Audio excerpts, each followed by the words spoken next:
Hello everyone.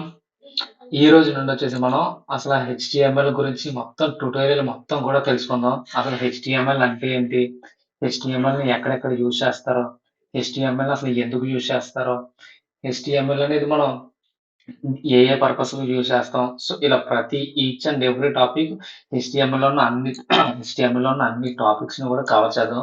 So ఇప్పటి నుండి మనం హెచ్టిఎంఎల్ సంబంధించిన ట్యుటోరియల్స్ అన్ని కూడా విందాం. అండ్ ఈ ట్యుటోరియల్ మొత్తం కంప్లీట్ అయ్యేసరికి మీకు ఖచ్చితంగా హెచ్టిఎంఎల్ అంటే ఏంటో ఒక ఐడియా వచ్చేస్తుంది. అండ్ అలాగే హెచ్టిఎంఎల్ సంబంధించిన వెబ్సైట్ ని కూడా మీరు బిల్డ్ చేయగలుగుతారు. So welcome to our channel. ఇంకా లేట్ చేయకుండా హెచ్టిఎంఎల్ గురించి అయితే స్టార్ట్ చేసేద్దాం. ఫస్ట్ హెచ్టిఎంఎల్, అసలు హెచ్టిఎంఎల్ అంటే ఏంటి? అసలు హెచ్టిఎంఎల్ అంటే ఏంటి? HTML stands for hyper text markup language. Okay, అసలు హెచ్టిఎంఎల్ అంటే ఏంటంటే హైపర్ టెక్స్ట్ మార్కప్ లాంగ్వేజ్. అదొక మార్కప్ లాంగ్వేజ్ అన్నమాట. అండ్ హెచ్టిఎంఎల్ అనేది ఏం చేస్తదంటే క్రియేటింగ్ ఫర్ వెబ్ పేజెస్ అన్నమాట. ఓకే, హెచ్టిఎంఎల్ అనేది ఏం చేస్తది? Creating web pages. Web pages ఉంటాయి కదా మనకు తెలిసినవి. సో ఆ వెబ్ పేజెస్ ఏవైతే ఉన్నాయో వాటిని క్రియేట్ చేస్తాం అనమాట by using HTML. Okay, HTML use చేసి మనం వెబ్ పేజెస్ ని క్రియేట్ చేస్తాం. అసలు హెచ్టిఎంఎల్ అనేది ఏం డిస్క్రైబ్ చేస్తుందంటే, మనకి ఒక వెబ్ పేజ్ ఉంటుంది కదా. సో ఆ వెబ్ పేజ్ యొక్క స్ట్రక్చర్, ఆ వెబ్ పేజ్ యొక్క స్ట్రక్చర్ ఏదైతే ఉందో ఆ స్ట్రక్చర్ ని హెచ్టిఎంఎల్ అనేది డిస్క్రైబ్ చేస్తుంది అనమాట. ఓకే, అండ్ అలాగే హెచ్టిఎంఎల్ ఒక వెబ్ పేజ్ క్రియేట్ చేయాలంటే మనకి ఏం కావాలి? నంబర్ ఆఫ్ ఎలిమెంట్స్ అనేవి కావాలి. Okay, series of elements. అసలు ఎలిమెంట్స్ అంటే ఏంటి, ఇవన్నీ మీరు ఫర్దర్ గా తెలుసుకుంటారు. అసలు ఇప్పుడు మనం ఏదన్నా ఒక థింగ్ చేయాలనుకోండి. సపోజ్ ఒక బిర్యానీ అనేది మనం కుక్ చేయాలి. సో బిర్యానీ అనేది కుక్ చేయాలంటే ఏం చేయాలి? దానికి రైస్ ఒకటి ఉంటే సరిపోదు కదా. సో దానికంటూ నెంబర్ ఆఫ్ థింగ్స్ అనేవి కావాలి. ఓకే, దానికంటూ నెంబర్ ఆఫ్ థింగ్స్ అన్ని కలిపితేనే మనం కుక్ చేస్తేనే ఫైనల్ గా బిర్యానీ అనే అవుట్పుట్ వస్తుంది. సో అలాగే ఇక్కడ మనకు కావాల్సిన వెబ్ పేజ్ ఏదైతే ఉందో మన రిక్వైర్మెంట్ బేస్ చేసుకుని మనం ఇక్కడ ఉన్న ఎలిమెంట్స్ అనేవి యూజ్ చేసుకుంటాం. Like heading or paragraph, links కానీ, ఇమేజెస్ కానీ, అవన్నీ యూజ్ చేసుకుంటే అవన్నీ యూజ్ చేసుకుని మనం చేస్తే అదొక హెచ్టిఎంఎల్ వెబ్సైట్ అనేది తయారవుద్ది అనమాట మనకి. అసలు హెడ్డింగ్ అనేది ఏంటంటే, మనం క్యాజువల్ గా ఏదైనా ఒక వెబ్ పేజ్ ఓపెన్ చేస్తే మనకి ఏం కనిపిస్తుంది? పైన ఇక్కడ ఉంది చూస్తారా, ఇక్కడ ఒక హెడ్డింగ్ లా ఉంది. సో దీని ఫాంట్ సైజ్ అనేది పెద్దగా ఉంది. ఇక్కడ ఇది నార్మల్ డిస్క్రిప్షన్ లా ఉంది. దీని ఫాంట్ సైజ్ అనేది చాలా నార్మల్ గా ఉంది దాంతో కంపేర్ చేస్తే.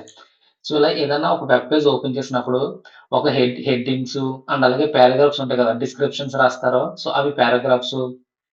అండ్ అలాగే ఇక్కడ చూసారా బుల్లెట్ పాయింట్స్ తో ఉన్నాయి లిస్ట్. సో ఇలాంటి లిస్ట్స్ ఎలా రాయాలి. అండ్ అలాగే మనం ఏదైనా ఒక లింక్ ని క్లిక్ చేస్తే అది వేరొక వేరొక వెబ్ పేజ్ కి నావిగేట్ అవుద్ది కదా. సో అలాంటి లింక్స్ ఎలా క్రియేట్ చేయాలి. అండ్ అలాగే వెబ్ పేజెస్ లో చాలా వరకు ఇమేజెస్ కూడా ఉంటాయి కదా. ఇమేజెస్ ఉంటాయి కదా, నార్మల్ ఇమేజెస్. సో ఆ ఇమేజెస్ ని మనం వెబ్ పేజ్ లో ఎలా క్రియేట్ చేయాలి, ఎలా పెట్టాలి. సో ఇలాంటి థింగ్స్ అన్ని కూడా మనం ఓన్లీ హెచ్టిఎంఎల్ యూస్ చేసి చేయొచ్చు అనమాట. సో అవన్నీ చేయాలంటే హెచ్టిఎంఎల్ లో కొన్ని ఎలిమెంట్స్ అనేవి ఉంటాయి. ఆ ఎలిమెంట్స్ యూస్ చేసుకుని మనం హెచ్టిఎంఎల్ కి సంబంధించిన స్ట్రక్చర్ అయితే బిల్డ్ చేయొచ్చు. ఓకే, మీకు ఇది అర్థమైంది కదా. హెచ్టిఎంఎల్ అనేది ఎందుకంటే అది ఏం డిస్క్రైబ్ చేస్తుంది అంటే వెబ్ పేజ్ ని డిస్క్రైబ్ చేస్తుంది. అది ఏంటి, ఏమేమి కన్సిస్ట్ చేస్తుంది? Series of elements, number of elements ఉంటేనే కానీ హెచ్టిఎంఎల్ స్ట్రక్చర్ అనేది కంప్లీట్ అవ్వదు. నెంబర్ ఆఫ్ ఎలిమెంట్స్ అంటే బేస్డ్ ఆన్ అవర్ రిక్వైర్మెంట్. మన రిక్వైర్మెంట్ ఎంత వరకు ఉందో అంతవరకు మనం ఎలిమెంట్స్ అనేవి యూస్ చేసుకుంటాం. ఇప్పుడు బిర్యానీ ఉంది. సో బిర్యానీకి కావాల్సిన సామాన్లు మాత్రమే యూస్ చేసుకుంటాం, అంతేగాని అన్నెసరీగా వేరే థింగ్స్ కూడా యూస్ చేయం కదా అందులో. సో మన రిక్వైర్మెంట్ బట్టి మనం యూస్ చేసుకుంటే ఫైనల్ అవుట్పుట్ మనకు కావాల్సిన అవుట్పుట్ అనేది వస్తుంది అనమాట. ఓకే, హెచ్టిఎంఎల్ ఎలిమెంట్స్ అనేవి ఏం చెప్పుద్ది అంటే బ్రౌజర్ చెప్తే ఎలా డిస్ప్లే అవ్వాలి ఏంటి అనేది బ్రౌజర్ చెప్తాయి అనమాట హెచ్టిఎంఎల్ ఎలిమెంట్స్ అనేవి. అంటే ఇక్కడ ఎగ్జాంపుల్ ఏంటంటే, మనం ఇప్పుడు కర్రీస్ లోని గట్రా సాల్ట్ అండ్ కారం ఇలాంటివన్నీ వేస్తాం కదా. సో అవి ఎందుకు వేస్తాం అంటే మన టేస్ట్ కోసం. సాల్ట్ అనేది వేస్తే ఉప్పు, కారం అనేది వేస్తే కారం ఉండడం కోసం ఇలాంటివి చెప్తాం కదా. సో అలాగే హెచ్టిఎంఎల్ వెబ్ పేజెస్ లో డిఫరెంట్ టైప్ ఆఫ్ ఎలిమెంట్స్ ఉంటాయి కదా. హెడ్డింగ్స్ ఉంటాయి, పారాగ్రాఫ్స్ ఉంటాయి, లింక్స్, ఇమేజెస్, ఇలా నెంబర్ ఆఫ్ ఉంటాయి. సో అందులో మనం రాసిన ప్రతి కంటెంట్ కూడా ఒకే రకంగా డిస్ప్లే అవ్వకుండా, నాకు ఈ కంటెంట్ వచ్చేసి హెడ్డింగ్ లా డిస్ప్లే అవ్వాలి. అండ్ అలాగే ఈ మ్యాటర్ వచ్చేసి నాకు పారాగ్రాఫ్ అంటే సైజ్ చిన్నగా డిస్ప్లే అవ్వాలి. అండ్ అలాగే నాకు ఇమేజెస్ డిస్ప్లే అవ్వాలి. సో అవి ఎలా డిస్ప్లే అవ్వాలి అనేది ఈ ఎలిమెంట్స్ ఏవైతే ఉన్నాయో ఆ ఎలిమెంట్స్ బ్రౌజర్ చెప్తాయి అనమాట ఎలా డిస్ప్లే అవ్వాలి. ఈ కంటెంట్ వచ్చేసి ఇది హెడ్డింగ్. సో హెడ్డింగ్ లాగా ఎక్కువ ఎక్కువ ఫాంట్ సైజ్ అది డిస్ప్లే అవ్వాలి. సో ఇటువంటి చెప్తాయి అనమాట.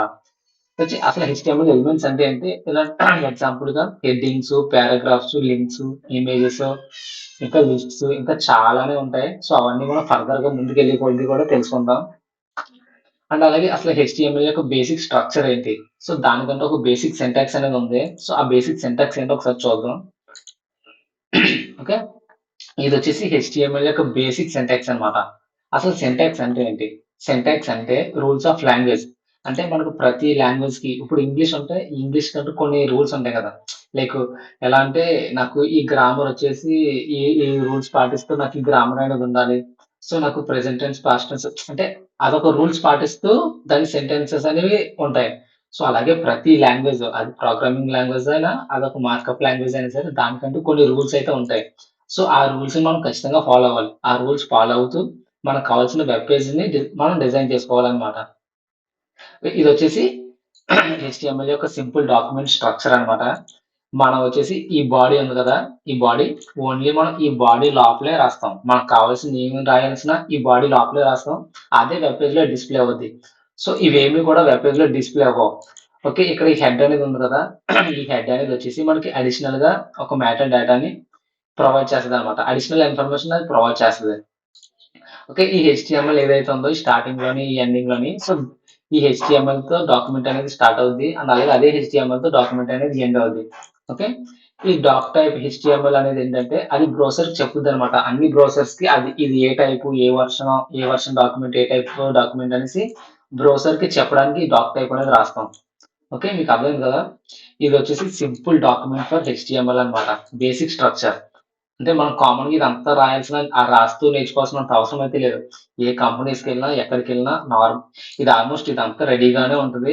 మనం వచ్చేసి ఈ బాడీలో మాత్రమే మన ప్రాజెక్ట్స్‌ని మనం బిల్డ్ చేయాలి. అసలు మనం ఏ వెబ్‌సైట్ చేయాలనుకుంటున్నాం, అసలు ఎలాంటివి చేయాలనుకుంటున్నాం అనేది మనం ఓన్లీ బాడీలో మాత్రమే రాయాలి.